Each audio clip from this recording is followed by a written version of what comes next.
introduce you while people are still joining. You're a graduate of the American University of Paris in International Communication and International Business Administration, and you began your career in New York.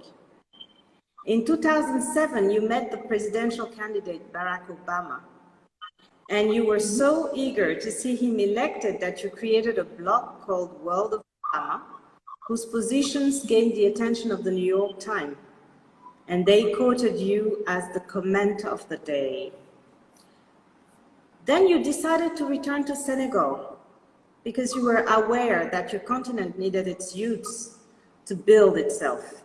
And in 2010, you launched International Intelligence Press and became the first woman to found a politico-economic magazine in Senegal, Intelligence Press. You're also the first African personality to land an exclusive interview with the Dalaï Lama, who welcomed you in his private residence in the Himalayas. You've been ranked several times among the 100 most influential young leaders in Africa, and in 2016 you were named Senegal Woman of the Year. You've also given conferences at prestigious universities, Harvard, George Washington, American University of Paris, Sciences Po, just to name a few, and your activities have taken you to over 30 countries. You have been appointed by the UNHCR as ambassador for the fight against statelessness and for the promotion of the education of refugee children. On French radio, Europe 1, you announced the launch in Paris of the first edition of the World Conference of the Future, which in turn had as a consequence that you were praised by French cable news for your efforts to promote sustainable development goals. In 2020, you were appointed by UN Women as an ambassador for the Generation Equality Forum to salute your tremendous contribution to girls' education across the continent. Ami Safal, you're followed by 2 million people on social networks. I'm saying you are followed by 2 million people on social networks. And you are the recipient of the Distinguished Alumni Award from the American University of Paris. Now, you have what I call a fascinating biography and a long list of achievements to prove of, to be proud of. Ami, what is your story?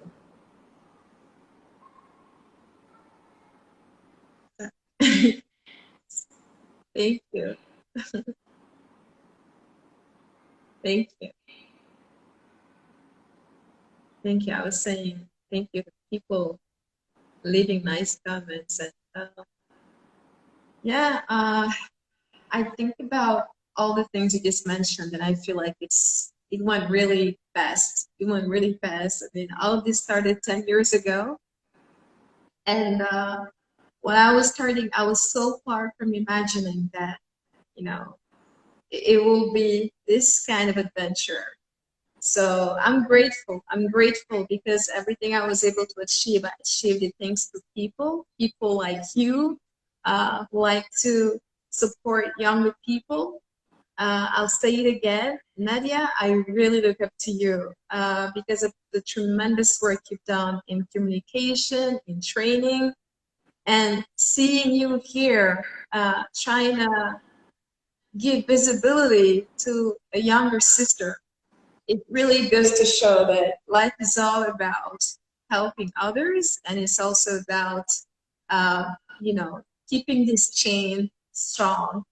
And I wanted to thank you and thank Jills for inspiring us to always reach higher, because we've seen what you guys have been able to do with Acosphere.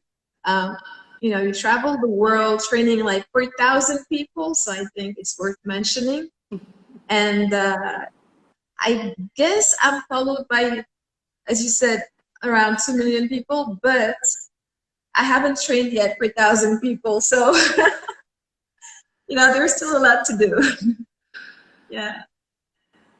There's still a lot to do. Thank you for that, Ami.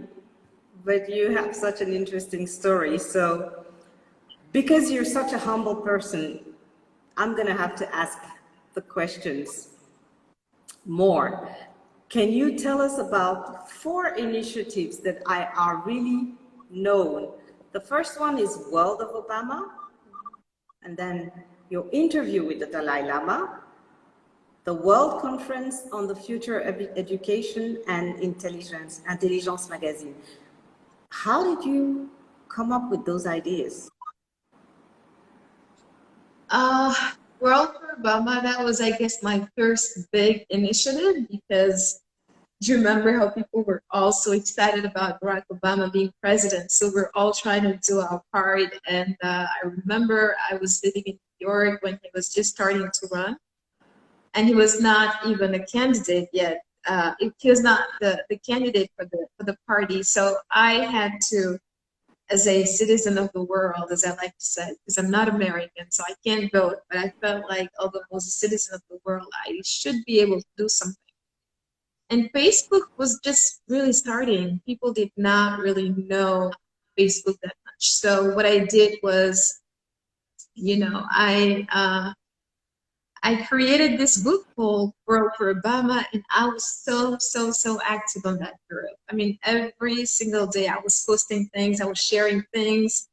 And I'm going to share a secret. I was actually making phone calls for people to go and vote, because I felt like his election would change the world and the way Black people perceive themselves, as opposed to, it was a way for me to show, to be part of something new that would make young people feel that the sky was the limit. Doesn't matter the color of your skin, your background, anyone is actually entitled to become president of the United States if you, if you can win people's trust. So I was there very active, and I guess that's how I got the attention of the New York Times, and they quoted me as comment of the day. And of course, that went viral. And I could not believe it. I was like, really? The New York Times quoting me? And I guess that was the first time I really felt that it's possible to work anywhere, be heard anywhere. That being African was not supposed to be an obstacle. And I think that's really what guided me all through my career. The fundamental belief that as citizens of Africa, we're also citizens of the world. And we have the right to speak on anything, to speak anywhere. And World for Obama really went like that. And from there, I got more attention here in Senegal. People wanted to interview me, and they wanted my opinion. And so I thought, people actually care about what I think. So how am I going to use all of that? And so I started giving interviews, and people were asking for more and more. And I kind of like talking about politics. As a young girl, I remember watching the conventions from home, like at 4 a.m. I would wake up to watch it, because I'm passionate about politics. When it's well done. So that's really how everything started. And then I met Barack Obama when I was working in New York. I read his books, and I'm glad I was part of that. And I'm glad, we got 3,000 people. At the time, 3,000 people on Facebook was something. Absolutely. It was something. Yeah. It was something. Yeah. Wonderful. So it really went like that. And then I came to Senegal and started Anecdotes magazine. I guess that experience really made me feel kind of closer to the media world, and I felt like maybe something could be done there. Amazing, amazing. I'm just going to pause here and translate for our friends who don't speak English because I'm seeing messages. So first of all, for those who are asking us to record the interview is systematically recorded and posted on the Instagram page you're on right now.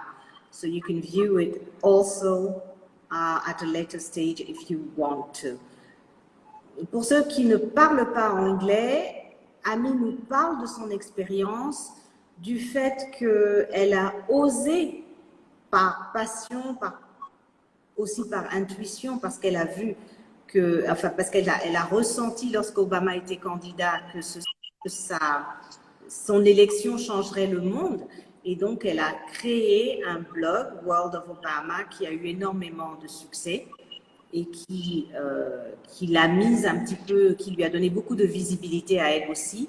Et à partir de là, sa carrière a été boostée. On va continuer de temps en temps, je vais y traduire, donc si vous voulez bien rester, ça sera avec plaisir. Amy, what about that famous interview with the Dalai Lama in his private residence in the Himalayas? How did you land that one? As I like to tell people, I think it was part of my destiny to meet the Dalai Lama because I didn't get any help for that. I have to be honest with that. I didn't get any help. I tried and it worked, and that's why I think it was part of my destiny. I believe in destiny, and I really have this feeling that it was said somewhere that I had to meet with him.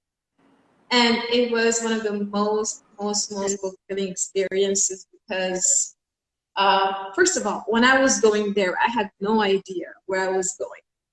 And again, I think that makes me even believe more it was part of my destiny because if I knew I was going 5,000 meters above Earth, like I certainly wouldn't go because I'm so scared of heights. So we had to drive 5,000 meters up at the top of the mountain. And I actually fainted when I got there because it was so terrifying. I don't remember being that scared in my life.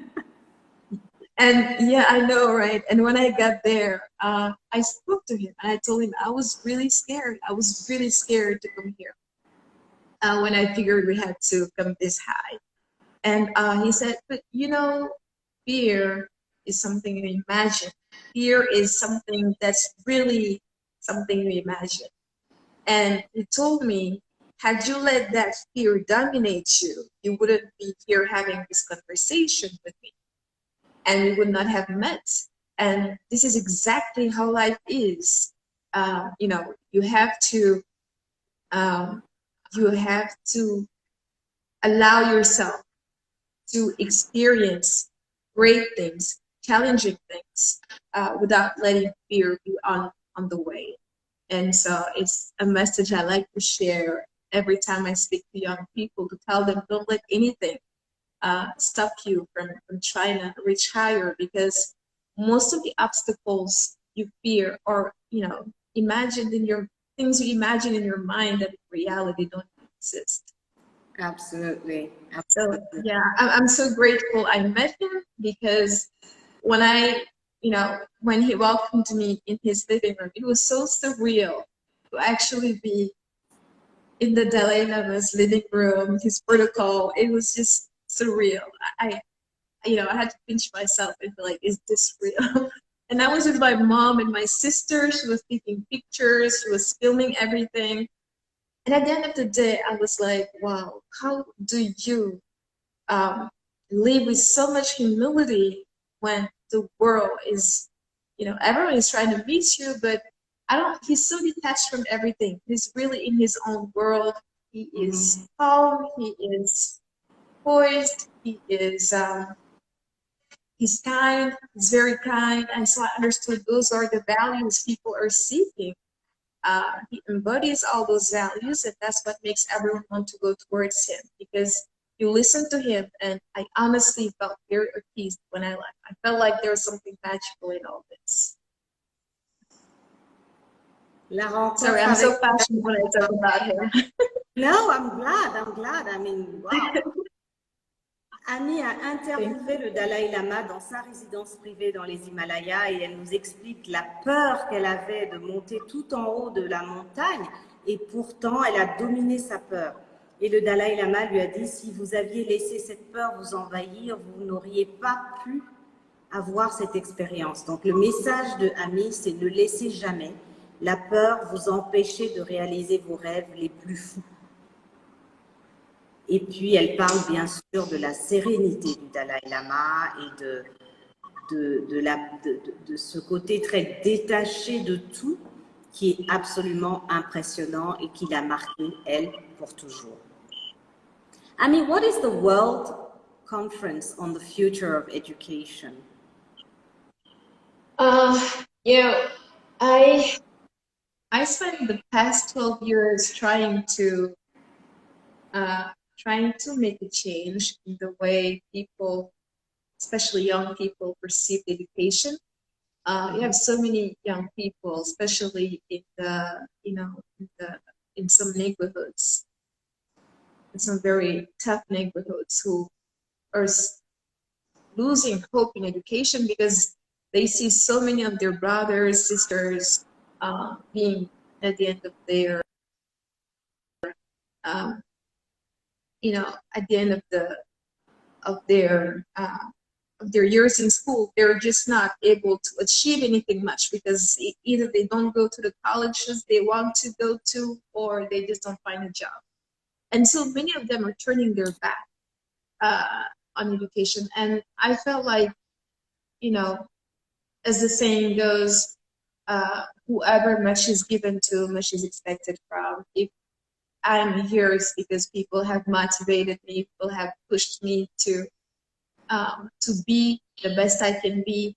So I feel like young people who are in this time of their lives where they are questioning the meaning of their existence, I think it's important to actually help them, to be there for them, to listen to their concerns, to inspire them. To be really what I try to do in the last 12 years, going around different regions in Senegal, but also in other countries in Africa.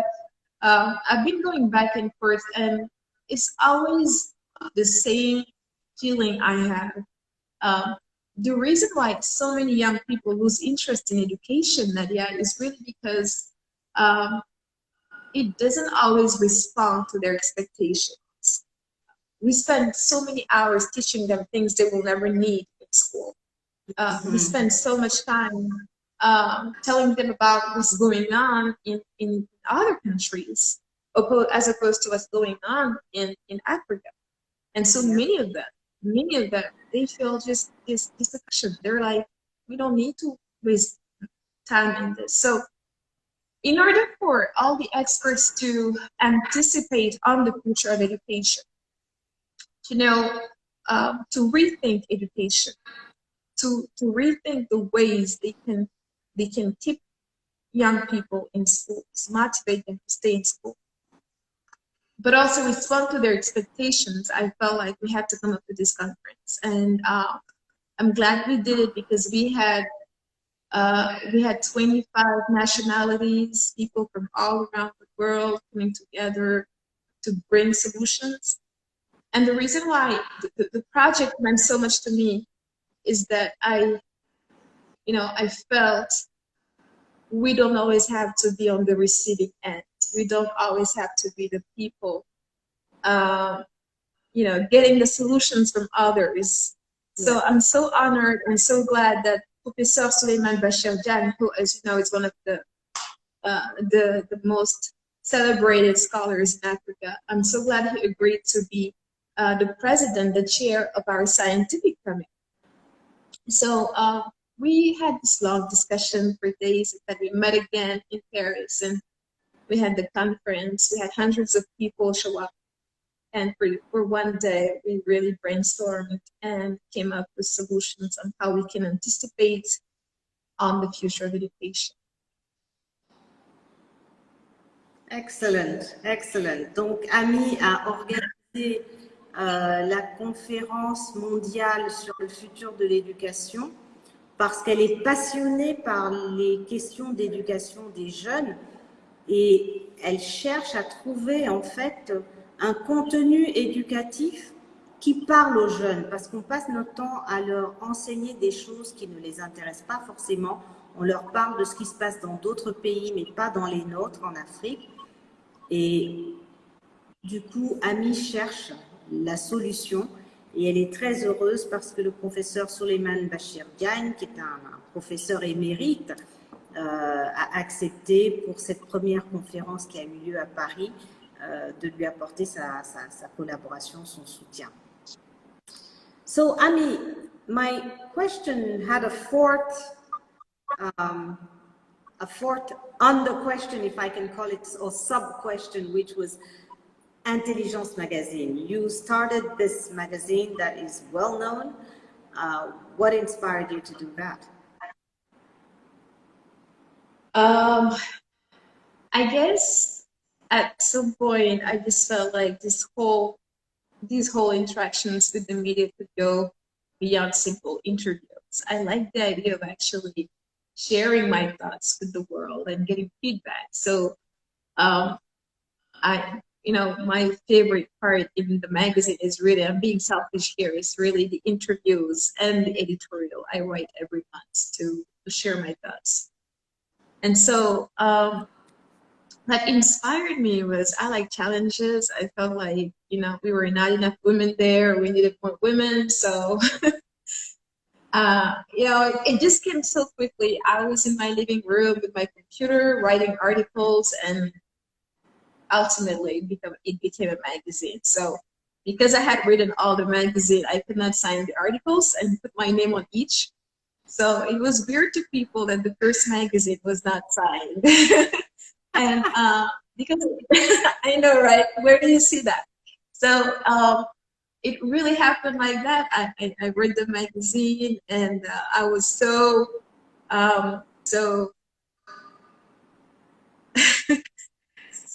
not sure what I was gonna do with that. It came together, but I was really wondering, like, who will read this magazine anyway? Like, will people even care?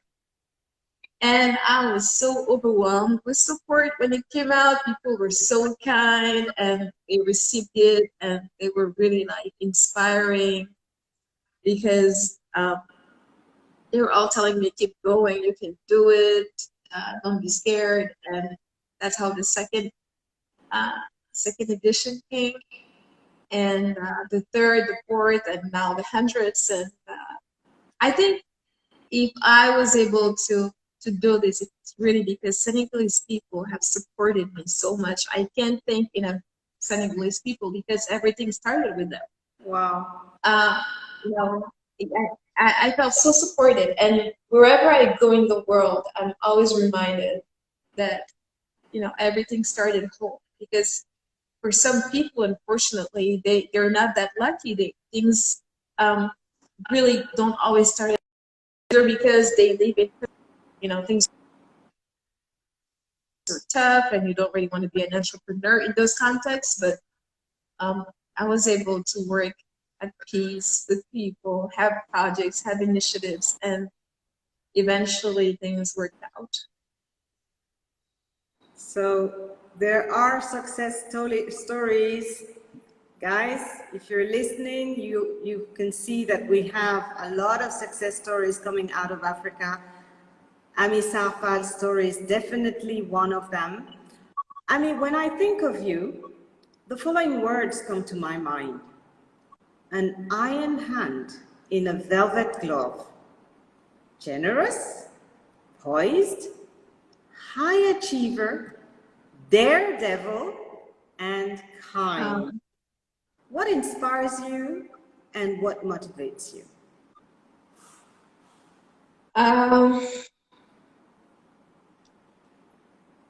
Tough question. First of all, thank you for all those kind words. You are the kind one. Thank you for saying that. Good thing you can see us blushing, right? But thank you. Thank you. I would say that I'm inspired every day by the hard work of young young people across the continent. I think we are a very, very, very dynamic group of young people in Africa, and I'm glad to be one of them. And so whatever I do, sometimes things are really hard to achieve. But I always tell myself, you got young people across this continent doing really tougher things without any help, and they're still doing it. So stop complaining, my girl. That's really how I do with it. I'm like, stop complaining. I really try not to complain. I try not to complain, know where I'm from. I know what my roots are. As I tell people sometimes, my grandmother, whom I have never met because she passed while giving birth, is a constant, my name, because I was named after her, my name is a constant reminder that I come from afar, and I need to make sure I never forget who I am. So doesn't matter what recognition I get, Nadia, doesn't matter whom I meet, doesn't matter what I achieve, I can never be, you know, how can I say it? Like, I can never be so proud as to boast anything. You know, I don't go boasting because I feel like, first of all, life is short. Second, you know, life is all about not knowing what tomorrow is made of. So when you get a chance to live the present moment, when you get a chance to do things, you should be grateful, because some people are on their deathbeds right now with a sense of achievement. So I don't take anything for granted. I don't take anything for granted. To me, whatever I do, I am able to do more, because I am tools that so many people don't have. I'm lucky to be speaking to you. Some people don't even get that visibility. Some people don't even get attention. I'm getting attention from so many people. And to me, that's an asset. And we all have assets when we take the time to appreciate what we have. So what motivates me is really the fact that we live on a continent that definitely, you know, needs its youth to get things going, not to rely on governments all the time, because we've seen the result. Not always the most, you know, I'm not criticizing governments here, but I'm just saying it's really time we stop expecting everything to come from them, because we have not always been happy with their work in the past. And that's why I always say to people, we should not be contemplating the future. We should be building the future. And we have to make sure we don't just build it alone, that we build it together. And the stronger we are, the faster it's going to be and the better it's going to be. Thank you, Ami. À la question « Qu'est-ce qui vous inspire ?» Ami nous dit que c'est la jeunesse du continent africain qui l'inspire. Elle nous parle aussi de construire ce continent, non pas seul, mais ensemble. Elle nous parle d'humilité, elle nous parle de travail, elle nous parle de respect. Et je vois tous les messages qui suivent, qui ne sont que des messages de compliments. Ami, franchement, là, waouh, je vois respect. Je suis touchée. Je les remercie tous qui sont en train de lire les messages. Et beaucoup d'autres messages qui suivent. Ami, could you share with us 2 or 3 anecdotes related to the challenges and opportunities you faced in your career, in your activities? I think being a woman is a challenge. I would say it's a permanent challenge in some places.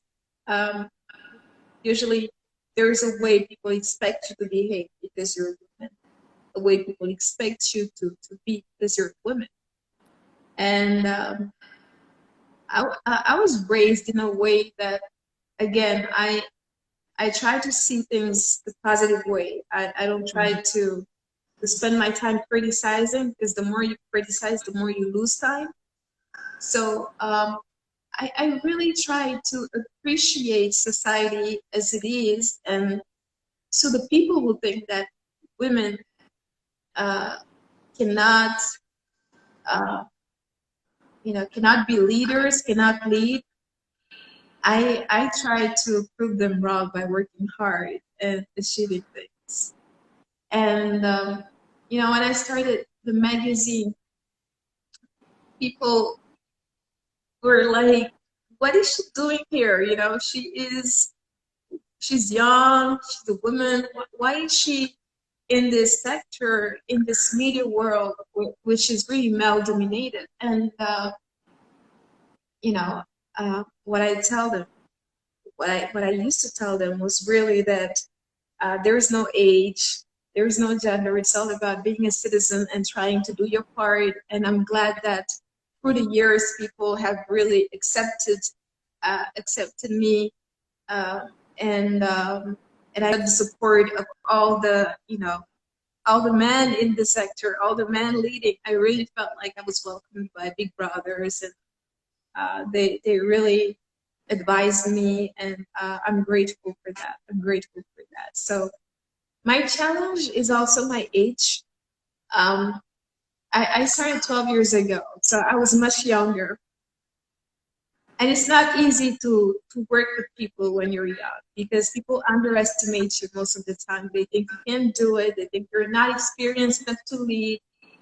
And it's really hard to lead.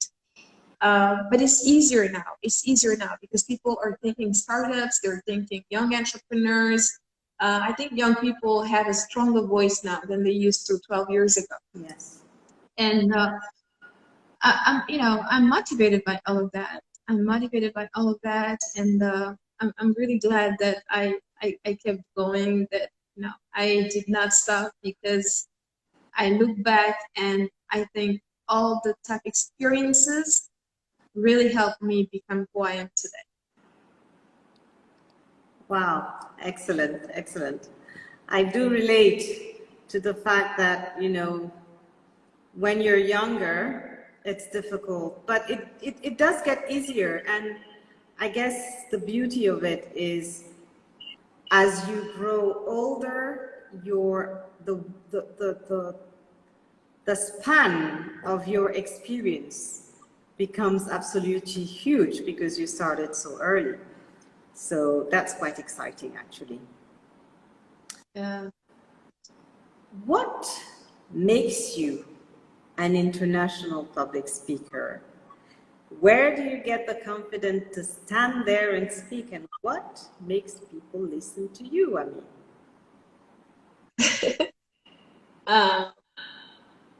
What makes me an international public speaker? I think, this is where I'm really grateful to my teachers, in particular a woman who used to founded our high school. Her name was Danielle Louise Hill. Unfortunately, she passed a few years ago. And, she always told us, "You guys are citizens of the world. Don't be ashamed of anything. Don't be scared of anything. Be who you are. There are no limits to what you can achieve. You can go anywhere in the world. You can speak there. People will listen." I think when you spend so much time telling that to a young person, well, at some point it does make you, see differently. You really start seeing yourself as an actor, as a young actor of your future, as opposed to someone just waiting for things to happen. And she really, I will always praise her for having really given me so much courage. And I have a father who, even though I am, he has, I am the oldest, the eldest, right? I'm the older. He was born in a family where people wanted men to have sons as their first child. So, I one day asked him, I was like, are you okay with me being a girl? Like when I was younger, I asked him that. I was like, are you okay with me being a girl? Like, wouldn't you been happier if I was a boy? And, he was like, no, I'm so proud of you. And there is nothing a man can do that you cannot do, you know. And I will never forget that sentence when your dad tells you that when you're like 7 years old or 8 years old. It stays, It stays, and it makes you feel that you should not move forward by thinking that being a woman is an obstacle. So I never feared projecting my voice. I projected my voice in different countries, and I always felt like, as Mrs. Steele always said, I'm a citizen of the world. As my father always said, I'm a woman, but I can be proud and I can have the confidence to say what I want to say to the world. It's okay. Super. À la question précédente qui était de savoir, d'avoir deux anecdotes, Amy nous a parlé de deux anecdotes liées au challenge qu'elle a rencontré en étant à la fois jeune et femme pour démarrer dans sa carrière et notamment pour créer son magazine Intelligence Magazine. Et à la question « Qu'est-ce qui fait de vous une oratrice publique ?» Amy nous a parlé surtout d'une enseignante qui lui a toujours répété qu'elle pouvait faire tout ce qu'elle voulait. Et puis, elle nous a parlé aussi de son papa que nous allons tous féliciter, qui l'a toujours encouragée depuis toute petite et lui a dit « Il n'y a rien que tu ne puisses pas faire. » C'est formidable. Tous les papas devraient encourager leurs enfants, leurs filles, à faire ce dont ils rêvent. Formidable. Thank you for that, Amy.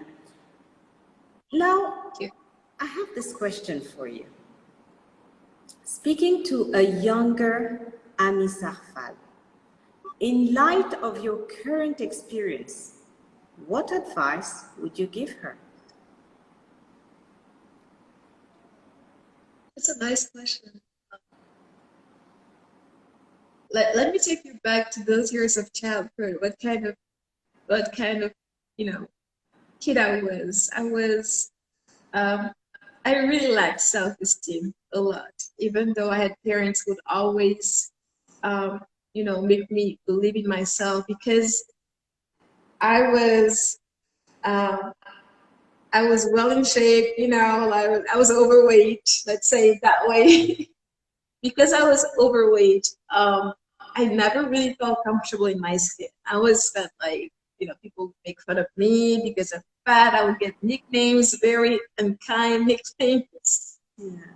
When I think about those years, I'm like, kids can really be mean to each other. But anyway, of course, that can really affect you if you don't have a strong family.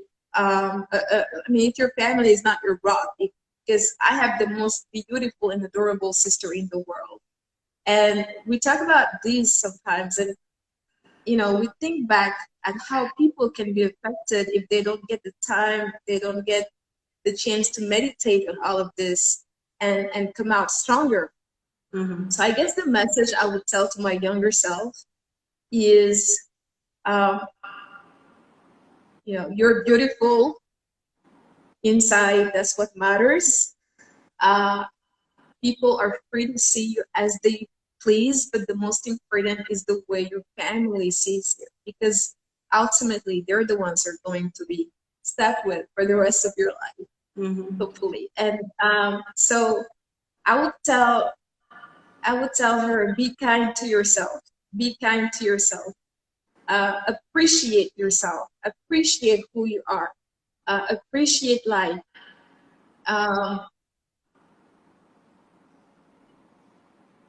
Understand that you are lucky to be alive, and that's really the biggest treasure, life.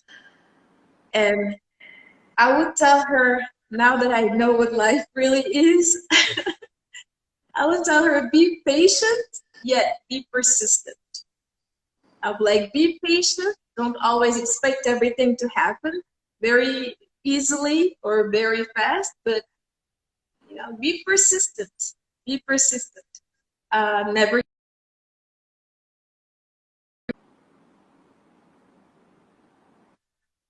that will become stars, and it's up to you to not let the highs and the lows get too low. Um, you know, be strong and use everything you have to uplift people. So no one has to be, has to feel bad or inferior because of you. Make sure you uplift people. Make sure that you share your light. Make sure that whoever is with you feels empowered by your light, by your kindness. Yeah, that's what I would tell my younger self. Never embarrass anyone. Never use your energy to belittle anyone. Uplift people. Share. Be positive. Appreciate life. And be kind to yourself. What a beautiful advice. What a beautiful message. À la question, quel conseil vous donneriez à une amie Sarfal plus jeune?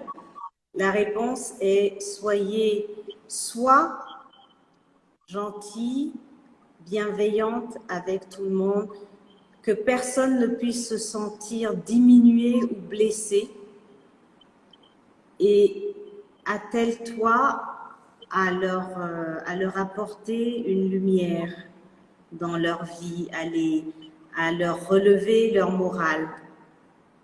It's such a beautiful message, Ami. Wow. So deep and so kind. Elle a parlé aussi de s'aimer soi-même et de regarder sa beauté intérieure, qui est ce qui compte le plus, et de se donner des chances d'être tout ce que l'on peut être. Really beautiful message. We're coming to the end of this interview, Ami, and I'd like to ask you if you have any final thought or message to share with our audience. We have listeners from around the world. What would you like to tell them? Sure. With your permission, I will say it in English, and then I'll say it in French. Sure. As well as the last word. Sure. In English, I would just say to everyone, first of all, that I'm very grateful they took some of their time to come watch this interview. It was such a great time I had, as usual. I would just like to tell them that we need to stand for our continent. We need to work hard for our continent. Let Africa be your motivation. Let Africa be that constant reminder that for many people, we're just that poor continent. We are a continent that will never develop. So we have the power to change that by standing together and facing those challenges with dignity and accepting that it was, it was our destiny to be from Africa. There's nothing more beautiful than being from Africa. But I think it's important we keep communicating to the world the beauty of the continent, because there's so many people who don't see it because the media doesn't let us always show it. One of my teachers, when I was at the American University of Paris, worked at CNN, and I one day saw the way they were covering riots in Senegal, and I asked him, I was like, "Sir, why do you guys show this tire burning?"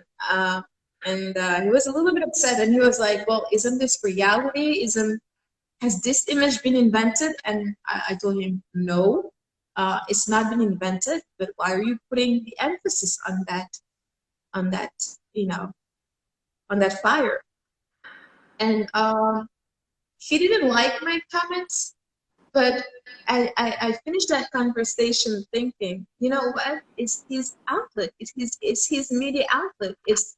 He has the complete right to do what he's doing. If I don't like this, well, I have to change it by having my outlets and showing another side, because you can't tell people don't show this. It's not democracy. Democracy is letting everyone show what they want to show. Yes. So the best thing we can do for our continent is to actually be entrepreneurs, go there and be a strong private sector, be strong journalists, have strong and strong media platforms, use social networks to show the real story, the real image of Africa. Because unfortunately, as you know, I'm a communication graduate, so I know that what they will teach you, what they will try to sell, is always what sells the best. And tragedy, war is what works best in the media. So we have to make sure that we also show that African kids are happy. They're not all crying with flies in their eyes. There are other things to show. That was my last word in English. I would just like to say it in French now, if you allow. I'm not going to translate. I'm just going to try to say something in French to the people from Senegal watching right now. Yes. Voilà, je voulais vous remercier du fond du cœur pour les beaux messages que vous m'avez laissés. Je les ai vus. J'ai vu des personnes que je reconnaissais. Et j'avais juste envie de vous dire merci d'avoir pris de votre temps pour participer à cet entretien avec Nadia. Et le mot de la fin, c'est vraiment de dire que notre plus grand défi aujourd'hui, c'est celle d'une ambition collective en faveur du développement africain, du développement de l'Afrique. Nous avons le devoir de construire notre continent, mais nous ne le ferons que dans l'unité, avec un secteur privé fort. Et étant dans la communication, étant dans les médias, je sais qu'aujourd'hui, ce qui intéresse le plus les gens, c'est vraiment de vendre des choses qui attirent l'attention du monde extérieur à l'Afrique. Et la meilleure façon de parvenir à repositionner l'Afrique comme ce continent émergent qui a tellement d'opportunités, qui a tellement de choses à donner au monde, c'est vraiment en offrant une alternative. C'est vraiment en offrant une vision réelle de ce qui se passe. Et une seule personne ne peut pas réussir. Il faut que chacun de son côté essaye, que chacun de son côté essaye d'impacter la manière dont le reste du monde voit l'Afrique. Donc voilà le message que je voulais dire, et dire que ça se fera que dans l'unité, ça se fera si chacun de nous parvient à construire quelque chose de durable dans l'unité. Voilà Nadia. Et un petit coucou à tous ceux qui nous suivent à l'étranger. Merci à toi. Merci, merci pour ce message très puissant. Thank you so much, Ami Sarr, for being our guest. Thank you for all those wise words. Thank you for telling us your beautiful story. And, well, thank everyone here on behalf of myself, Gilles Arconi, and the Acosphere team for joining us today. Next week, same time, same place, Gilles Arconi will be interviewing Joe Lopez. Joe Lopez is a sports person, a very senior sports person in basketball. His story is amazing. He is Senegalese, originally from Cape Verde. He's also American. So please do not miss that interview. You're going to learn a lot about a wonderful gentleman. See you next Thursday, same time, same place. In the meantime, stay safe and blessed. Ami, à bientôt. Bye bye. À bientôt. Merci. Bye tout le monde. Merci. Bye. Bye.